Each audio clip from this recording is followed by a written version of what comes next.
Hello दोस्तों, कैसे हो? बढ़िया। आप बढ़िया तो मैं भी बढ़िया।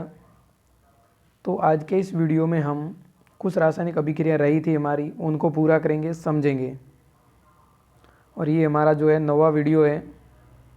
इससे अगले वाले 8 वीडियो आपको प्लेलिस्ट में मिल जाएंगे। और आपकी पढ़ाई है वो प्लेलिस्ट के अनुसार करें। और जो हमारी ये चैनल है BCC basic concept of science या केमिस्ट्री कह सकते हो, तो इसमें क्या है, आपको क्लास 10वीं की जो पूरी विज्ञान की किताब है उनको NCERT बेस्ड पर सभी टॉपिक को कवर कर दिए जाएंगे और सभी टॉपिक को एक्सप्लेन कर दिए जाएंगे। और आप हमारे चैनल पर नए हैं तो चैनल को सब्सक्राइब कर लीजिए ताकि आपको आगे की वीडियोज़ की नोटिफिकेशन है वो मिलती रहेगी। ठीक है, तो चलिए हमारा आज का वीडियो शुरू करते हैं। और जिसको भी लगता है कि ये पॉज करके वीडियो को लिख लेना चाहिए, तो मेरे साथ साथ ही आप नोट्स बनाते रहें या स्क्रीनशॉट ले लें, उसके बाद में नोट्स बनाते रहें। और आप हमारे साथ यूँ ही बने रहें। आपकी है जो बेटर से बेटर तैयारी होगी और आप बढ़िया से बढ़िया नंबर ला सकोगे। तो चलिए हमारे टॉपिक पर चलते हैं। तो आज हमारी जो रिएक्शन है वो 9वीं रिएक्शन है। इसका नाम है ऊष्माशोषी अभिक्रिया। क्या है? ऊष्माशोषी अभिक्रिया। आप इसे इंग्लिश में कह सकते हो एंडोथर्मिक रिएक्शन। आप क्या कह सकते हो? Endothermic reaction. ठीक है। तो इन अभिक्रिया में क्या होता है कि इन अभिक्रिया में जो ऊष्मा है वो अवशोषित होती है। क्या होती है? ऊष्मा अवशोषित होती है। तो इनके कुछ एग्जाम्पल है, उनको देख लें एक बार। तो आप देखिए, इसका एग्जाम्पल है, आप है ध्यान से स्क्रीन पर फोकस करें। ठीक है। फॉस्फोरस पेंटाक्लोराइड में जब एनर्जी को दिया जाता है, ऊष्मा को, तो ये एक बात आपको ध्यान में रखना है कि ये है उत्क्रमणीय अभिक्रिया, रिवर्सेबल रिएक्शन। जब आपके सामने क्या बनेगा? फॉस्फोरस ट्राइक्लोराइड और क्लोरीन, तो इसमें है जो ऊष्मा है वो अवशोषित होती है। ठीक है। और एक दूसरा एग्जाम्पल है, वो भी एक बार समझ लें। N2 और O2, इसमें भी ऊष्मा है वो दी जाती है, ऊष्मा अवशोषित होती है। तो क्या बनता है देखिए, 2NO। ठीक है। तो चलिए हम अगली रिएक्शन की ओर बढ़ते हैं। अब देखिए यहाँ पर ऑक्सीकरण या अपचयन अभिक्रिया। तो इसकी डेफिनेशन है वो है किसी पदार्थ में ऑक्सीजन का जुड़ना, ये ऑक्सीकरण कहलाता है। क्या कहलाता है? ऑक्सीकरण कहलाता है। और ये अपचयन अभिक्रिया, इसमें क्या होता है? किसी पदार्थ से ऑक्सीजन का निकलना, अलग होना। तो अपचयन और ऑक्सीजन का जुड़ना ऑक्सीकरण कहलाता है, ऑक्सीडेशन। और रिडक्शन होता है वो अपचयन होता है। ठीक है। तो इसका एग्जाम्पल देखिए, ये 2 हाइड्रोजन के अणु है, उसमें देखो ऑक्सीजन ये जुड़ रही है, तो 2 जल के अणु बनेंगे। क्या बनेंगे? 2 जल के अणु। जब 2 अणु कॉपर के और 2 ऑक्सीजन के अणु को लेते हैं हम, तो हमें प्राप्त होता है कॉपर ऑक्साइड। अब देखिए अपचयन अभिक्रिया को मैंने आपको पहले ही बता दिया है कि किसी पदार्थ से ऑक्सीजन का अलग होना या निकलना क्या कहलाता है? अपचयन कहलाता है। ठीक है। देखिए एग्जाम्पल, जैसे जिंक ऑक्साइड है, उसमें कार्बन को जोड़ोगे तो उसमें क्या होता है? जिंक और CO, मतलब कुल मिलाकर ऑक्सीजन अलग हो रहा है। ठीक है ना। ऑक्सीजन का अलग होना अपचयन कहलाता है या रिडक्शन। अब चलिए हमारी जो अपचयन या उपचयन भी कह सकते हो, और ऑक्सीकरण अपचयन या रेडॉक्स अभिक्रिया, मैं मेरी सिंपल भाषा में बताऊं तो अपचयन या ऑक्सीकरण दोनों ही साथ में होंगे तो उन्हें हम कहते हैं रेडॉक्स अभिक्रिया। क्या बोलते हैं? Redox reaction. तो इन अभिक्रिया में क्या होता है देखिए, परिभाषा की ओर देखें। इन अभिक्रिया में ऑक्सीकरण और अपचयन दोनों क्रिया एक साथ होती है। ठीक है। तो इस रिएक्शन ये कैसे संपन्न होती है? काफ़ी इंपॉर्टेंट रिएक्शन, इंपॉर्टेंट लिख लें, ये काफ़ी बार एग्जाम में इसका क्वेश्चन पूछा जाता है और इसे ध्यान से समझने का प्रयास करें। अब देखिए, जैसे यहाँ पर कॉपर ऑक्साइड हमने लिया और 2 हाइड्रोजन के अणु हैं।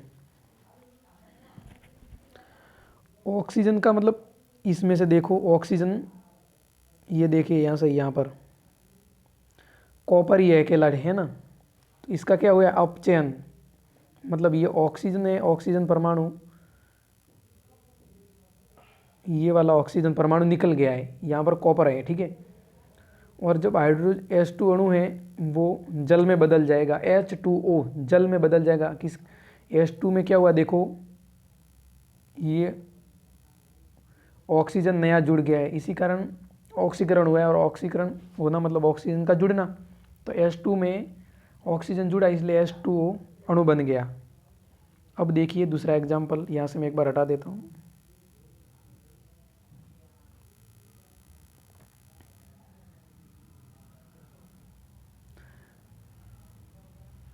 अब देखिए ये जिंक ऑक्साइड है, हमारे पास क्या है जिंक ऑक्साइड, ये कार्बन है। तो अपचयन मतलब ये, अब देखो जिंक ऑक्साइड है, इसके में से ये ऑक्सीजन है वो निकल जाएगा, तो क्या हो जाएगा इसका अपचयन हो जाएगा। ये देखो जिंक रहा अकेला ही, ठीक है, अकेला बेचारा अपनी खिचड़ी बना रहा है। और जो ये कार्बन परमाणु है वो ऑक्सीजन को एब्जॉर्ब करके ग्रहण करेगा, तो CO बन गया, क्या बन गया CO, ऑक्सीकरण हुआ है, क्या हुआ है इसका कार्बन का ऑक्सीकरण, मीन्स ऑक्सीजन का जुड़ना। तो मैं उम्मीद करता हूँ कि आपको जो बातें हैं वो समझ में आ रही होगी। चलिए हम एक अगला, वैसे हमारी जो सारी रिएक्शन है वो कंप्लीट हो चुकी है।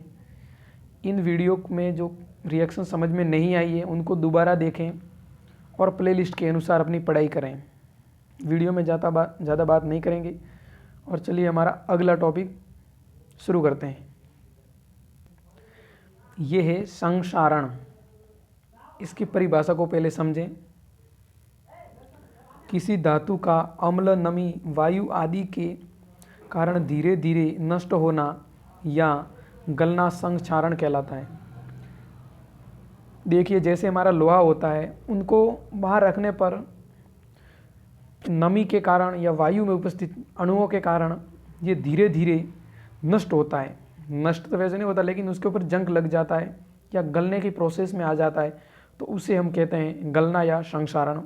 किसी धातु या अम्ल का अम्ल, नमी या वायु आदि के कारण, एसिड, नमी, एयर आदि के कारण धीरे धीरे नष्ट होना या गलना संक्षारण कहलाता है।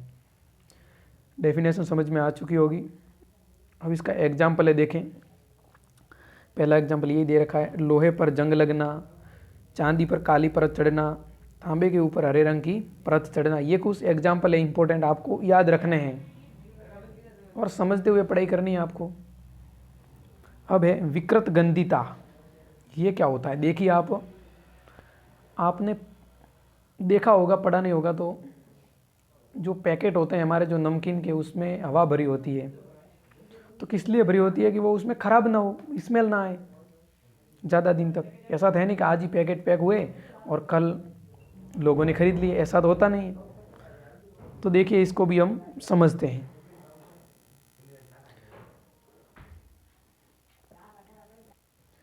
अब देखिए इसकी डेफिनेशन विकृत गंधिता की। जब तेल या वसा वायु द्वारा ऑक्सीकृत होते हैं, कोई तेल या वसा वायु के द्वारा ऑक्सीकृत मतलब ऑक्सीजन निकल जाता है, तो उनका स्वाद वे गंध खराब हो जाते हैं, जिसे विकृत गंधिता कहते हैं। कोई भी हमारे घर में चीज़ होती है तो उनमें से जो ऑक्सीकृत हो जाता है वायु या वसा द्वारा, तो स्वाद या गंध में कुछ खराबी हो जाती है, तो जिसे विकृत गंधिता कहते हैं। तो देखिए इसीलिए तेल व वसा युक्त खाद्य पदार्थों में प्रतिऑक्सीकारक मिलते हैं। क्या मिलते हैं? प्रतिऑक्सीकारक। जैसे इसमें मैंने एक नोट डाला है नीचे, उसको देखिए आप। चिप्स के पैकेटों से ऑक्सीजन निकालकर N2 गैस भर दी जाती है। तो उसमें क्या होता है, ऑक्सीजन का निकलना। देखिए आप, तेल या वसा वायु का ऑक्सीकृत होना मतलब ऑक्सीजन को निकाल दिया है चिप्स के पैकेट में से, और उसके अंदर है जो नाइट्रोजन गैस भर दी जाती है। इसी कारण जो चिप्स के पैकेट हैं वो ज़्यादा दिनों तक ख़राब नहीं होते हैं, और ऐसे ही हम बड़े मज़े से खाते हैं, नहीं खाते। तो आज का हमारा ये वीडियो था, जो हमारा पहला चैप्टर था रासायनिक अभिक्रिया एवं समीकरण। ये पार्ट हमारा जो है पूरा होता है, और हमारा जो अगला वीडियो होगा वो इससे रिलेटिव होगा, जो इसमें जो NCERT के सारे क्वेश्चन हैं वो मैं करवाऊँगा। जो NCERT की बुक में दे रखे हैं, चाहे उदाहरण, एग्जाम्पल, चाहे अभ्यास के क्वेश्चन, उनमें सारे क्वेश्चन को अच्छे ढंग से और समझाने का प्रयास करूँगा। सारे क्वेश्चन हम अगले वीडियो में लेकर लौटेंगे। वैसे एक एक करके पढ़ेंगे। तो आप हमारे साथ यूँ ही बने रहें और जो वीडियो है अगर अपने साथियों के साथ शेयर करते रहें ताकि हमें भी मोटिवेशन मिलता रहे। तो आज के इस वीडियो में इतना ही। धन्यवाद दोस्तों।